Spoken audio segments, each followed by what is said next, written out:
تعلیمی جہالت اور سمر کیمپ کا تماشا۔ ہیٹ ویو کی شدت میں پارا آسمان سے باتیں کر رہا ہے، پانی نایاب ہے اور لوڈ شیڈنگ عروج پر ہے۔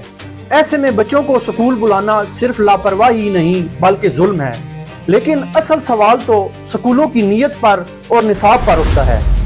آج بھی وہی پرانا نصاب پڑھ رہے ہیں جو ہمارے باپ دادا نے پڑھا، جو ہم نے پڑھا۔ پوری دنیا سمارٹ سلیبس اور جدید ٹیکنالوجی کی طرف جا رہی ہے، مگر کیا ہماری نسلیں کسی طرح جہالت کے گرد گھومتی رہیں گی؟ پلے گروپ سے لے کر 8ویں جماعت تک بچوں کا سلیبس ایسا بنا دیا گیا ہے جیسے کوئی پی ایچ ڈی کر رہے ہوں۔ یہ علم نہیں، بچوں کی ذہنی صلاحیتوں کا قاتل ہے۔